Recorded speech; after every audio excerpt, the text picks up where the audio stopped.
வணக்கம் நண்பர்களே. நான் Ilango, insurance factory Ilango, Star Health sales manager. இன்னைக்கு அட்டகாசமான ஒரு ப்ராடக்ட் சார். எனக்கு தெரிஞ்சு இப்போ அதிகமாக விற்பனை ஆகுதுன்னு இந்த பாலிசி தான். ஒரு காலத்தில் எஃப்ஹெச்ஓ இருந்துச்சு, காம்ப்ரஹென்சிவ் இருந்துச்சு. எல்லா பாலிசியும் அடிச்சு கலப்பிட்டு இந்த பாலிசி நிறைய விற்பனை ஆகுதுன்னா ஏதாவது ஒரு காரணம் இல்லாமல் அப்படி நடக்காது. அது என்ன காரணம், ஏன் அவ்வளவு அருமையாக விற்பனை ஆகுதுங்கிறத நான் சொல்ல போற பாயிண்ட் பாத்தீங்கன்னா உங்களுக்கு தெரியும். அதனாலதான் இவ்வளவு பாலிசி இது விற்குதா அப்படிங்கிறது உங்களுக்கு தெரியும். ஸோ இந்த பாலிசி அவ்வளவு ஒரு அட்டகாசமான பாலிசி. பாலிசிக்கு பேர் வந்து ஸ்டார் ஹெல்த் அஷ்யூர். சரிங்களா? சரி, இந்த ஸ்டார் ஹெல்த் அஷ்யூர்ல நம்பர் 1 சேல்ஸ் பிளான் சொல்லிட்டு ஆல் இன் ஒன் பிளான். அது என்னது all in one plan? All in ஒன்னா என்ன சார்? எல்லாமே ஒரே விஷயத்துக்குள்ள, அதாவது ஒரே பாலிசிக்குள்ள நீங்க என்னென்னவெல்லாம் மெடிக்ளைம் பாலிசியில் இருக்கணும்னு நினைக்கிறீங்களோ, அல்லது உங்க கஸ்டமர் சார் இதெல்லாம் இருக்கான்னு கேட்கிறாரு சார், இப்படி எல்லாம் இருக்குமான்னு கேட்கிறாரு சார், இருக்குது.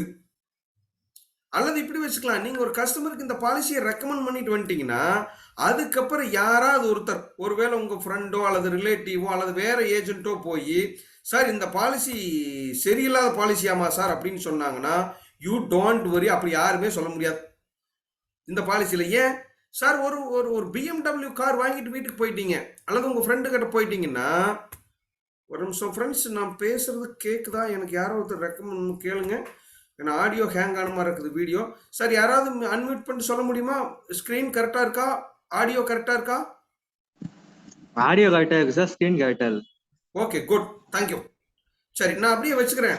எல்லாரும் டிஸ்டர்பன்ஸ் எல்லாம் தான் நான் அப்படியே வச்சுக்குவேன். இடையில நீங்கள் பேசினா கூட பேசலாம். ஓகே ஜென்டில்மேன், மறுபடியும் சொல்கிறேன், நம்பர் 1 சேல்ஸ் பிளான். 10 பாலிசி விற்றா 8 பாலிசி தான் விற்குது. ஸோ அருமையாக போயிட்டு இருக்கு. ஆல் இன் ஒன் பிளான் எப்படின்னு சொன்னீங்கன்னா, நீங்கள் நினச்சாலும் சரி இப்படி இருந்திருக்கலாமோ சார், சார் குழந்தை பிறந்தா அந்த குழந்தைக்கு ஏதாவது வருமா சார், கவர் ஆகும் சார், குழந்தை இல்லைன்னா வரும் சார், இப்படி நிறைய இருக்குதுல்ல. இது இல்லைன்னு சொல்றதுக்கு இந்த பிளான்ல வழி இல்லை. அது மாதிரி ஒரு பிளான் ஸ்டார் அஷ்யூர் பிளான். அருமையாக போகும்.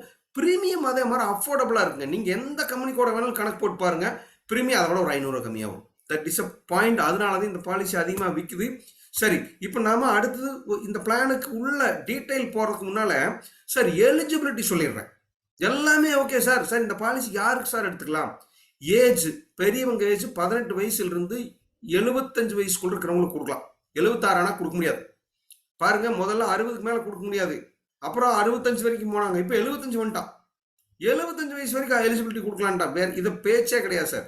பொதுவாக 75 வயசு வரைக்கும் தான் நிறைய வரும் சார். அதுக்கு பின்னால அதுக்கு முன்னால வர வாய்ப்பு இல்லை. சரிங்களா? அடுத்தது குழந்தைங்களுக்கு மட்டும் இந்த பாலிசியில் என்ன பண்ணிட்டாங்கன்னா 17 வயசுக்குள்ள இருக்கணும். 18 வயசு இருந்தால் அந்த குழந்தைய தனியாக பிரீமியம் ஒரு 2000 ரூபாய் எக்ஸ்ட்ரா கட்ட வேண்டியது இருக்கும் சார். 20 வயசு குழந்தைங்க சார் சேர்த்துக்கலாம் இந்த பாலிசியில், பிரீமியம் கொஞ்சம் எக்ஸ்ட்ரா கட்டணும். குழந்தைன்னு சொல்லி பண்ண முடியாது. அப்போ எப்படி நீங்க சூஸ் பண்ணலாம்? ஹஸ்பண்ட் ஒய்ஃப் மட்டும் இருக்கிறாங்க சார், 70 வயசு 65 வயசு எடுத்துக்கங்க, மற்றது எப்படி வேணாலும் எடுத்துக்கலாம். குழந்தைங்க வயசு மட்டும் இந்த பாலிசியில குழந்தைன்னு ஆட் பண்ணணும்னா 17 வயசு இருக்கணும். 18 ஆனாவே எடுக்க முடியாது. சரிங்களா? சரி, அடுத்தது இந்த பாலிசியில சம் அஷ்யூர்ட் எடுத்து சார் எடுக்கலாம் சார். மினிமம் 5 லட்சம் ரூபாய் பாலிசி எடுக்க முடியும். 5, 10, 15, 25, 50, 75, 1 crore, 2 crore, 2 கோடி வரைக்கும் சம் அஷ்யூர்ட் கொடுக்கலாம். இந்த பிளான்ல 2 கோடி வரைக்கும் பாலிசி எடுக்கலாம். எடுக்கிறாங்களான்னு நினைக்காதாங்க, எடுக்கிறாங்க. நானே நிறைய பேருக்கு கொடுத்துருக்கேன் 2 crore பிளான். சரிங்களா? அதை நம்ம அடுத்த சப்ஜெக்ட்ல பார்ப்போம். அப்போ சம் அஷ்யூர்ட் மினிமம் 5 லட்சம், 1 lakh, 2 lakh, 3 lakh எல்லாம் பொதுவாகவே இல்லை, இந்த பாலிசியில் இல்லை. சரிங்களா? டேர்ம் சார் 1 வருடத்துக்கு எடுத்துக்கலாம், 2 வருஷத்துக்கு எடுத்துக்கலாம், 3 வருஷத்துக்கு ஒரே மட்டும் எடுத்துக்கலாம். நீங்க கேட்கலாம், எதுக்கு சார் 3 வருஷம்? ஃபர்ஸ்ட் இந்த 3 வருடம் 2 வருஷம் பிளான்ல கஸ்டமருக்கு என்ன பெனிஃபிட்னு சொல்றேன் சார். அடுத்த வருஷம் அதுக்கடுத்த வருஷம் கட்டிடுமா கட்ட முடியலையான்னு பயப்பட வேண்டாம். ஏன்னா 3 வருஷத்துக்கு பிரீமியம் கட்டியாச்சு, பாதுகாப்புக்குள்ள வந்தாச்சு சார். பிரீமியம் இன்க்ரீஸ் பண்ணிடுவாங்களா அந்த கவலையும் வேண்டாம். ஏன்னா இப்போ இருக்கிற பிரீமியம் தான் கட்ட போகிறோம். அதுக்கப்புறம் பிரீமியம் எது பண்ணாலும் சரி, என்ன பண்ணாலும் சரி, அவங்ககிட்ட கேட்க மாட்டோம். சரிங்களா? மறுபடியும் ஞாபகம் வச்சுட்டு கட்ட வேண்டியதில்லை. பிரீமியம் ஏறுங்கிற பயம் இல்லை சார். டிஸ்கவுண்ட் இருக்குது, கிட்டத்தட்ட 10% டிஸ்கவுண்ட் வரும். 10,000 10,000 10,000 30,000 கட்டுறதுக்கு பதில் 27,000 கட்டினா போதும். ஸோ அப்படி ஒரு டிஸ்கவுண்ட் இருக்குது கஸ்டமருக்கு, சொல்லி விற்கலாம். ஏஜென்ட்டுக்கு என்ன சார் இருக்கு சார்? இந்த வருஷம் புது பாலிசி வித்துட்டு அடுத்த வருஷம் பண்ணீங்கன்னா இன்சென்டிவ் வராது. அடுத்த வருஷம் என்ன, அது ரினிவல் கமிஷன் தான் வரும். இந்த வருஷமே 3 பிரீமியத்தை வாங்கி கொடுத்தீங்கன்னா 3 பிரீமியத்தையும் ஃப்ரெஷ் பிரீமியமாவே கொடுத்துருவோம். ஃப்ரெஷ் பிரீமியத்துக்கு என்ன கமிஷனோ அது வந்துடும், ஃப்ரெஷ் பிரீமியத்துக்கு என்ன இன்சென்டிவோ அது கொடுத்துருவோம். ஒருவேளை இப்போ வச்சுக்கலாம், நீங்க ஒரு கஸ்டமர்கிட்ட 3 இயர் பாலிசி வாங்கி 29,000 ரூபாய் கொடுத்தீங்கன்னா அந்த 3 வருஷத்து பிரீமியத்தையும் சேர்த்து இப்பவே பேக் வந்துடும் சார். 20,000 சார் ஒரு வருஷத்துக்கு, 60,000 வந்துருச்சு சார் அப்படின்னீங்கன்னா ஒண்டர்லா கான்டெஸ்ட்டுக்கு நீங்க குவாலிஃபை ஆயிருவீங்க. ஸோ அப்ப என்ன இருக்கு, இந்த 3 வருடம் கொடுக்கறதுனால கஸ்டமருக்கும் பெனிஃபிட் இருக்கு, நமக்கும் பெனிஃபிட் இருக்கு. டேர்ம் 1 வருஷம் 2 வருஷம் 3 வருஷம் எடுத்துக்கலாம் சார். ஃபேமிலின்னா யாரெல்லாம் இதில் சேர்த்துக்கலாம்? ஹஸ்பண்ட் ஒய்ஃப் 3 சில்ட்ரன் 5 பேர் ஆச்சுங்களா. அம்மா அப்பா இதே பாலிசியில் ஆட் பண்ணிக்கலாம். மாமனார் மாமியாவையும் சேர்த்துக்கலாம் சார். எவ்வளவு பெனிஃபிட் யோசிச்சு பண்ணியிருக்கான் பார்த்தீங்களா. 9 பேர் வரைக்கும் ஒரே பாலிசியில் பண்ணிக்கலாம். இந்த இடத்துல மட்டும் ஒரு பாயிண்ட் சொல்லிடுறேன். நிறைய பேர் ஈவன் ஏஜென்ட்டே அப்படி நினைச்சுக்கிறாங்கன்னா, சார் நானும் என் ஒய்ஃபும் 3 குழந்தைங்களுக்கு பிரீமியம் எவ்வளோன்னு கேட்பாங்க. சார் 19,000 ரூபாய் அப்படிமே. சார் அம்மா அப்பாவை சேர்த்துக்கலாமா? சேர்த்துக்கலாமே சார், சேர்த்துங்க சார் அப்படிம்பாங்க. பிரீமியம் 35,000 வரும். ஏன்னா அவங்களுக்கு ஏடாது தெரியுங்களா. நிறைய பேர் என்ன நினைச்சுக்கிறாங்கன்னா, நமக்கும் ஒய்ஃபுக்கும் குழந்தைங்களுக்கும் பாலிசி எடுத்து அம்மா அப்பாவை பேர் மட்டும் சேர்த்திட்டா போது பிரீமியம் கட்ட வேண்டியதில்லைன்னு நினைக்கிறாங்க. அவங்களுக்கு பிரீமியம் எக்ஸ்ட்ரா வரும் சார். மாமனார் மாமியாவை சேர்த்துக்குங்க, பிரீமியம் எக்ஸ்ட்ரா வரும். அப்போ எவ்வளவு பேருக்கு வேணாலும் எடுங்க. இதுல என்ன ஒரு கம்ஃபர்டபிலிட்டி, ஒரே பாலிசி, ஒரே பாலிசியில் எல்லா சமல், ஒரே 5 லட்சம். ஃபேமிலி ஃப்ளோட்டர் தான், ஃபேமிலி ஃப்ளோட்டர் ஒரே ஃபைலாக யார் வேணாலும் பார்த்துக்கலாம் சார். யாரோ ஒருத்தருக்கு தான் சார் நடக்கும், ஆனால் பிரீமியம் கொஞ்சம் கம்மியாகும். தனித்தனியாக எடுக்கிறக்கும் இதையும் பார்த்தீங்கன்னா கொஞ்சம் பிரீமியம் கம்மியாக இருக்கும். வாய்ப்பு இருக்கிறவங்க அப்பா அம்மாவை அல்லது மதர் மட்டும்தான் இருக்காங்க சார். ஹஸ்பண்ட் ஒய்ஃபு 2 குழந்தைங்க, அந்த அந்த அப்பாவோட அம்மாவையும் சேர்த்துக்கலாம். அப்படி சேர்த்துங்க. 9 பேருக்கு எல்லாம் போடாதீங்க, அதெல்லாம் ரொம்ப காம்ப்ளிகேஷன், பெரிய பிரீமியம் வரும், பயந்துக்குவாங்க. முடிஞ்ச அளவுக்கு பிரித்து கொடுத்துருங்க சார். உங்களுக்கு எடுத்துங்க, அப்பா அம்மாவுக்கு எடுத்துக்கலாம் சார். அப்படி கொடுத்து பழங்க. அப்போ ஃபேமிலியில் 9 பேருக்கு வரைக்கும் சேர்த்துக்கலாம். எலிஜிபிலிட்டி நான் பேசிட்டு இருக்கேன். சரி, ஆல் இன் ஒன்னு சொன்னீங்களே சார், அப்படி என்ன சார் இதில் இருக்கு? இதுதான் விஷயமே. இனிமேட் நல்லா நினச்சிக்கங்க, முடிந்தால் எழுதிக்கங்க. Think and ink. எப்பவுமே உன்னை கேட்டுட்டு கையோட அதை எழுதுனீங்கன்னா உங்களுக்கு மறக்காது. நான் ஃபேம்ப்ளெட் அனுப்புறேன் பார்த்தீங்களா, அந்த ஃபேம்ப்ளெட்டில் இருக்கிற மாதிரியே அந்த ஸ்லைட் எடுத்திருக்கேன். அதனால நீங்கள் ஃபேம்ப்ளெட்டை கூட பார்க்கலாம். நாளை கஸ்டமர்கிட்ட படிக்கணும் போது அந்த ஃபேம்ப்ளெட்டில் இருக்கிறது அப்படியே லைனாக சொல்லி கொடுத்துருக்கேன். கஸ்டமர் ஏதாவது ஒன்று கேட்டார்னா அதை நீங்கள் விளக்கலாம். All in one. அப்படி என்ன சார் இருக்குது? Yes, room rent. இந்த பாலிசியில் ஹாஸ்பிட்டலுக்கு போனோன்னா ரூம் ரெண்ட்டுக்கு என்ன ரூல்ஸ் சொல்லிட்டு வந்துறீங்களா, 1% ஆஃப் த சம் அஷ்யூர்டுன்ட்டான். அப்போ 5 லட்ச ரூபா பாலிசி இருந்தால் 5,000 ரூபா போய்க்கலாம் சார். இன்னைக்கெல்லாம் 5,000 ரூபாங்கிறது ஓரளவுக்கு நார்மல் இருக்கிறதுல எல்லா ஹாஸ்பிட்டல்லையுமே ஏசி ரூமே 5,000 கிடைக்கும். இல்லை சார் நான் இன்னும் கொஞ்சம் அதிகமாக போகிறேன் அப்படின்னா 10 லட்சம் எடுத்துருக்கிறார் பாலிசி, அப்போ 10,000 ரூபா போகலாம். 25 லட்சம் எடுத்துருக்கிறார், 25,000 போக முடியுமா? போக முடியாது, 20,000 ரூபா தான் போக முடியும் சார். 20,000 ரூபா ரூம் ரெண்ட்டுங்கிறது ரொம்ப அதிகம். எனக்கு தெரிஞ்சு சென்னையில் இருக்கிற டாப் கிளாஸ் ஹாஸ்பிட்டலும் கூட அப்படி இல்லை. அதனால 5 லட்ச ரூபா 10 லட்ச ரூபா பாலிசி எடுத்துட்டாவே 10,000 ரூபா ரூம் வரைக்கும் போகலாம். இல்லை இன்னொருத்தர் கேட்குறா, இல்லை சார் நான் ஷூட்டு தான் போவேன், அப்படி போவேன். சரி, அப்படின்னா 75 லட்சம் 1 crore 2 crore பாலிசி எடுத்துட்டாங்கன்னா நோ லிமிட்டுன்ட்டான். ரூம் ரெண்ட்டுன்னு எத்தனாயிரம் ரூபாய் பில் போடாமல் கொடுத்துறேன் சார். 50,000 ரூபா ரூமு, கிச்சன், டபுள் பெட்ரூம் இருக்கிற ஹாஸ்பிட்டல்லாம் இருக்கு தெரியுங்களா உங்களுக்கு. அங்கேயே போய் சமையல்காரெல்லாம் கூட்டு போய் சமையல் எல்லாம் பண்ணலாம். அது மாதிரி ஷூட் ரூம் எல்லாம் இருக்கு. அப்படி வேணும்னு கேட்குறாங்களா, கொடுங்க. 75 லட்ச ரூபா சம்மர் ஷூட் எடுத்துக்கங்க சார். 1 crore எடுத்துட்டீங்கன்னாவோ 2 crore எடுத்துட்டீங்கன்னாவோ ரூம் ரெண்டே கிடையாதுங்க. நீங்க என்ன ரூம் ரெண்ட் போனீங்கன்னாலும் வாங்கிக்கலாம். அப்படி இருக்கு. அப்போ இதுதான் டிஃப்ரெண்ட். மற்ற பாலிசியில் இது இல்லை. அப்போ இதில் இப்படி ஒரு வசதி இருக்கு சார். எமர்ஜென்சி ஆம்புலன்ஸ் கவர் பண்றீங்களா, கவர்டுன்ட்டா. இவ்வளவுதான் கொடுப்பேன் அவ்வளவுதான் கொடுப்பேன்னு சொல்ல அடிபட்டுச்சு, ஹாஸ்பிட்டலுக்கு கூட்டு போறாங்க. பிரைவேட் ஆம்புலன்ஸ்ல 10,000 ரூபா செலவாது, கொடுத்துறோம், கவர்டு பில் வாங்கினா சரி. ஏர் ஆம்புலன்ஸுங்கிறது ரொம்ப எமர்ஜென்சியான சுச்சுவேஷன்ல இன்னொரு சிட்டில இருந்து இன்னொரு இடத்த கொண்டு போறாங்க. அல்லது ஹெலிகாப்டர், கோயம்புத்தூர், சென்னை, தமிழ்நாட்டில் இன்னும் வரல சார். பட் ஆனால் ஸ்பெஷல் கேஸ் கூட்டிட்டு போக வேண்டியது இருக்கு. இன்னொரு சிட்டி, சென்னை தான் போக வேண்டியது இருக்கு, கல்கத்தா போக வேண்டியது, மும்பை போக வேண்டியது இருக்குங்கிற மாதிரி வந்தால் 10% ஆஃப் த சம் அஷ்யூர்ட். 10 லட்ச ரூபா வச்சிருக்காங்கன்னா 1 லட்ச ரூபா வரைக்கும் ஏர் ஆம்புலன்ஸுக்கு நம்ம கொடுப்போம். ஹெலிகாப்டர் ஃபிளைட்ல போற சார்ஜஸ் கிடைக்கும் பேஷண்ட்டை கூட்டு போறோம். சரிங்களா? சரி, அப்போ இது இருக்கு, இதுவும் இருக்கு. சரி, அடுத்தது டோனர் எக்ஸ்பென்சஸ் சார் நிறைய வருது. இன்னைக்கும் நாங்கள் 2 கிளைம் சப்மிட் பண்ணியிருக்கிறோம். ஹஸ்பண்ட் கிட்னி ப்ராப்ளம், அவருக்கு 5 லட்ச ரூபா வரும், ஓகே கவர்டு. ஏன்னா 5 லட்ச ரூபா பாலிசி 10 லட்ச ரூபா வச்சிருக்காரு. அந்த அம்மா தான் டோனர், ஆனால் அந்த அம்மாவுக்கு வியாதி கிடையாது. அந்த அம்மாவுக்கு 2.25 லட்ச ரூபா பில்லு வருது. ஏன்னா அந்த அம்மா கிட்ட சர்ஜரி பண்ணி எடுத்தா வைக்கணும். அந்த அம்மா பேர்ல பில் கொடுக்குறான். பொதுவாக இன்சூரன்ஸ்ல நோய் இருக்கிறவங்களுக்கு தான் covered.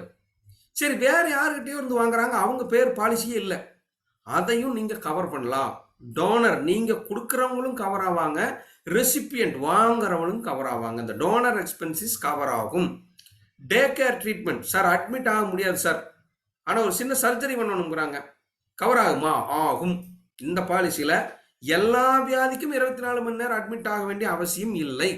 Day care treatment sir, consulting போயிட்டு வந்தேன் சார், அது கிடைக்குமா? கன்சல்டிங் வேற, ட்ரீட்மெண்ட் வேற. கன்சல்டிங்கிறது ஜஸ்ட் போறீங்க, மாத்திரை மருந்து மட்டும் எழுதி வாங்கிட்டு வந்துடுறீங்க, அவர் ஒரு 500 ரூபாய் செலவு பண்றாரு, டெஸ்ட் மட்டும் பண்ணிட்டு வந்தா அதுக்கு பேர் கன்சல்டிங். ட்ரீட்மெண்ட் சார், எனக்கு ப்ரொசீஜர் பண்றாங்க, ஆப்ரேஷன் தியேட்டர்ல வச்சாங்க சார், ஒரு 1 hour ஆனால் முடிச்சிட்டாங்க, அனுப்பிச்சிட்டாங்க சார். கண் ஆப்ரேஷன், டயாலிசிஸ், அல்லது ஒரு கிராக் ஆயிடுச்சு, ஏர் கிராக், பட் ஸ்லிப் ஆயிடுச்சு, எனக்கு ஆப்ரேஷன் தியேட்டர்ல வச்சு எல்லாம் கரெக்ட் பண்ணி கட்டெல்லாம் போட்டு மயக்க மருந்தெல்லாம் கொடுத்துட்டு அனுப்பிச்சிட்டாங்க சார் வீட்டுக்கு, தாராளமா கவர் ஆகும். அப்போ இது மாதிரி 24 hour அட்மிட் ஆக வேண்டியதில்லை, ஆனால் ப்ரொசீஜர் பண்ணியிருக்காங்க, ட்ரீட்மெண்ட் பண்ணியிருக்காங்கன்னா அதுவும் இதில் கவர் ஆகும். 24 மணி நேரம் எல்லாமுக்கும் இருக்க வேண்டிய அவசியம் இல்லை சார். நான் என்ன சொல்லிட்டு இருக்கிறேன், ஆல் இன் ஒன்னு நான் சொல்லியிருக்கேன், இந்த பாலிசியில் எல்லாமே கவர் ஆகும் இருக்கிறேன், என்னென்னு சொல்லிட்டு இருக்கேன். சரி, நோ கிளைம் போனஸ் சார், இந்த பாலிசியில் கிளைம் பண்ணாமல் இருந்தால் 25% சேரும். அப்படின்னா 5 லட்ச ரூபா பாலிசி, இந்த வருஷம் கிளைம் பண்ணாமல் இருந்தால் அடுத்த வருஷம் 1.25 லட்ச ரூபா வரும் சார். 4 வருஷம் கிளைம் பண்ணாமல் இருந்தாங்கன்னா அவங்களோட பாலிசி டபுள் ஆயிரும். பிரீமியம் ஒரு பாலிசிக்கு 5 லட்சம் தான் கட்டிட்டு இருப்பார், 10 லட்ச ரூபா போட்டிருக்கிறார். 4 வருஷம் கிளைம் பண்ணாமல் இருந்து 5வது வருஷத்துல அவர் அதே பிரீமியம் தான் கட்டுவார், 20 லட்ச ரூபா பாலிசியா ஆயிக்கும். 6வது வருஷம் ஹாஸ்பிட்டல் போனார்னா பேசிக் பாலிசி 10 லட்சத்தையும் கிளைம் பண்ணிக்கலாம், இன்னொரு 10 லட்சம் போனஸ் இருக்கு, அதையும் அவர் கிளைம் பண்ணிக்கலாம். ஸோ நோ கிளைம் போனஸ் 25% ஏறிட்டே இருக்கும் வருஷம். ஃப்ரீ பாடி செக்அப் சார், இந்த வருஷம் கிளைம் பண்ணல, 2 பெனிஃபிட் கொடுப்போம். ஒன்று 1.25 லட்ச ரூபா 5 லட்ச ரூபா வச்சிருந்தாங்கன்னா 25% சம் அஷ்யூர்ட் இன்க்ரீஸ் பண்ணி கொடுத்துருவோம். இன்னொன்று 5 லட்ச ரூபா பாலிசி வச்சிருந்தாங்கன்னா 1500 ரூபாய் ஒரு ஆளுக்கு சார். நான் போய் இதெல்லாம் டெஸ்ட் எல்லாம் பண்ணிக்கங்க, தாராளமா நாமளே லேப் வேறெல்லாம் சொல்லிடுவாரு, அங்கே போகலாம், அவர் டெஸ்ட் ரிப்போர்ட்டெல்லாம் எடுத்துட்டு கிளைம் பண்ணிக்கலாம், கேஷ்லெஸ். நாமளே சொல்லிடுவேன் எந்த லேபுக்கு போகணும்லாம், அவர் அங்கே போய் பண்ணிக்கலாம். இல்லை சார், நானும் ஒய்ஃபும் போகிறோம், 2500 ரூபா கொடுத்துரும், சரிங்களா? இது 15000 ரூபா வரைக்கும் போகும். 15000 ரூபா இருக்கு, 2 கோடி பாலிசி வச்சிருக்காருன்னா ஹெல்த் செக்கப்புக்கு மட்டும் 5000 ரூபா கொடுக்குறோம். கிளைம் பண்ணாமல் இருந்தால் 2 பெனிஃபிட் கிடைக்கும். No claim bonus policy increase ஆயிரும். ஃபுல் பாடி செக்அப்னா ஃபுல் பணம் கொடுக்க மாட்டோம், நாம கொடுக்குறது எவ்வளோ, 2500 ரூபா 3000 ரூபா அப்படி தான் கொடுப்போம். என்ன லேப்னு கேட்டுட்டு நீங்கள் எந்த ஒன்று கேளுங்க, நம்ம முன்னாடியே அனுமதி வாங்கி கொடுத்துடலாம், அவர் அங்கே போய் டெஸ்ட் பண்ணிக்கலாம். சரி, மறுபடியும் ஏன் இதில் எல்லாம் இருக்குன்னு சொல்கிறோம், ஆயுஷ் கவர். ஆயுஷ்னா என்ன சார்? ஆயுர்வேதிக், யுனானி, சித்தா, இது எல்லாமே கவர் ஆகும். அதாவது இங்கிலீஷ் மெடிசன் மட்டும் இல்லை, மாற்று மருத்துவம் இதுல கவர் ஆகும். இந்த இடத்துல மட்டும் ஒரு பாயிண்ட் நல்லா புரிஞ்சுக்கணும், சித்த வைத்தியம் ஆயுர்வேதிக் எல்லாம் ரெஜிஸ்டர்டு ஹாஸ்பிட்டலா இருக்கணும். நோட் பண்ணிங்க, NABH நேஷனல் அக்ரிடேஷன் போர்டு அப்படிம்பாங்க. இந்த நேஷனல் அக்ரிடேஷன் போர்டில் ரெஜிஸ்டர் பண்ணி இருக்கிற ஹாஸ்பிட்டல் மட்டும்தான் கவர் ஆகும். ஆயுஷ் அப்படின்னா அங்க இருக்கிற ஹாஸ்பிட்டல் கவர்மெண்ட் ரெஜிஸ்டர்டா இருக்கணும், கவர்மெண்ட் ஹாஸ்பிட்டல் இல்லை. ஸோ ஒரு ப்ராப்பராக வச்சிருக்கிற ஹாஸ்பிட்டல் அவன் தான் ப்ராப்பராக பில் எல்லாம் கொடுப்பான். அப்போ அந்த ஹாஸ்பிட்டல் போனீங்கன்னா ஆயுஷ் கவர் ஆகும், சரிங்களா? அடுத்தது ஆட்டோ ரீஸ்டோரேஷன்னா என்ன அப்படின்னா, ஆட்டோமேட்டிக்காக இப்போ ஒரு 5 lakh பாலிசி வச்சிருக்காங்க சார். இதில் ரொம்ப வித்தியாசமாக இருக்குது. நீங்கள் மற்ற பாலிசியில் இருக்கிற ஆட்டோ ரீஸ்டோரேஷன் வேற, இது வேற. அப்படின்னா ஒரு 5 லட்ச ரூபா பாலிசி வச்சிருக்காரு. ஒரு கஸ்டமர் போய் ஒரு அட்மிட் ஆகுறாரு, ஒரு அந்த ஃபேமிலியில் இருக்கிற ஒரு ஹஸ்பண்ட் அட்மிட் ஆகுறாரு, 3.5 லட்ச ரூபா காலி பண்ணிட்டான், வந்துட்டார். இவர் என்ன மனசில் நினைப்பார் சார், 5 லட்ச ரூபா பாலிசிங்க, 3.5 லட்சம் இந்த மாதம் முடிஞ்சது, இன்னும் எனக்கு ரினிவலுக்கு 5 மாதம் இருக்கு, அப்போ மீதி 1.5 லட்சம் தான் இருக்குன்னு நினச்சிட்டு வருவார். ஆனால் அப்படி இல்லை, அவர் டிஸ்சார்ஜ் ஆன உடனே அந்த பாலிசி மறுபடியும் 5 லட்சத்துக்கே மாறிடும். எதுக்கு சார்? ஒரு மாதம் கழிச்சு அவங்க ஒய்ஃப் அட்மிட் ஆகுறாங்க, அவங்களுக்கும் 5 லட்சம் கிடைக்கும். சரி, அந்த அம்மா ஒரு 4.5 லட்சம் காலி பண்ணிருச்சு. அவங்க என்னப்பாங்க, எப்படின்னு தெரியல, 4.5 லட்சம் முடிஞ்சிச்சு, இன்னொரு 50,000 தான் இருக்குன்னு நினைக்கிறேன்ட்டாங்க. டிஸ்சார்ஜ் ஆன உடனே அந்த பாலிசி என்ன ஆயிக்கும், மறுபடியும் 5 லட்சமா மாறிக்கும், டாப் அப் ஆகிட்டே இருக்கும். ஆனால் ஒன்று, இந்த இடத்துல 6 லட்சம் பில்லு வந்துருச்சு, 5 லட்சம் ஃபுல்லாக முடிஞ்சிருச்சுங்க, மிச்சம் இருக்கிற 1 லட்சத்தை அவர் தான் கொடுக்கணும். வெளியே வந்தாருன்னா மறுபடியும் அந்த பாலிசி 5 லட்சமாவே மாறி இன்னொருத்தருக்கு தான் பார்க்க முடியும். சேம் பர்சன் சேம் அட்மிஷனுக்கு பார்க்க முடியாது, சரிங்களா? அப்போ குறைஞ்சிருச்சுன்னா கவலைப்பட வேண்டாம், அடுத்து இமீடியட்டா ரீச் ஆகிக்கு இன்னொரு ஆளுக்கும் 5 லட்சமே இருக்கும். அப்ப யாரு கிளைமுக்கு போனாலும் அந்த பாலிசி 5 லட்சமாவே ரெடியா இருக்கும், சரிங்களா? இதுதான் ஆட்டோ ரீஸ்டோரேஷன், அன்லிமிட்டெட் டைம். சரி, டெலிவரி கவர் ஆகுமா? மேக்சிமம் நிறைய பெனிஃபிட் கொடுக்குற பாலிசியில இது கொஞ்சம் கம்மியா கொடுப்பாங்க. ஆனா இந்த பாலிசியில என்ன பண்ணிட்டாங்கன்னா 10% சம் இஷ்யூ டெலிவரி கொடுக்குறேன்ட்டான். நார்மல் டெலிவரியா இருந்தாலும் சரி, சிசேரியனா இருந்தாலும் சரி, சார் வெயிட்டிங் பீரியட் இருக்கு 2 இயர், அதை மட்டும் சொல்லிடணும். 2 இயருக்கு அப்புறமா 10% சம் அஷ்யூர்ட். சார் 10 லட்ச ரூபா பாலிசி வச்சிருந்தாங்கன்னா 1 லேக் வாங்கிக்கலாம் சார். நார்மல் டெலிவரியா இருந்தாலும் சரி, சிசேரியனா இருந்தாலும் சரி, அதை பத்தி நாம கவலைப்படுறதில்ல. டெலிவரி சார்ஜஸ் 10% சம் அஷ்யூர்ட் கொடுக்குறோம். சரி, அடுத்தது ரீப்ரொடக்ஷன் கவர். சார் குழந்தையின்மை 3 இயர் ஆகும். குழந்தையின்மைக்கு இன்னைக்கு நிறைய ஐவி அது மாதிரி டெஸ்ட் டியூப் பேபி இன்னைக்கெல்லாம் நிறைய பண்றாங்க, அதுவும் கவர் ஆகும் 3 இயருக்கு அப்புறம். 5 லேக் பாலிசி வச்சிருந்தாங்கன்னா 1 லேக் கொடுப்போம் per policy period. 10 to 25 lakhs வச்சிருந்தாங்கன்னா குழந்தையின்மை ட்ரீட்மெண்ட்டுக்கு 2 லட்சம் கிடைக்கும். 50 லட்சத்துக்கு மேல 2 கோடி வச்சிருந்தாங்கன்னா 4 லட்ச ரூபா வாங்கிக்கலாம் சார். சார் இதெல்லாம் எந்த பாலிசிலையும் கிடையாது.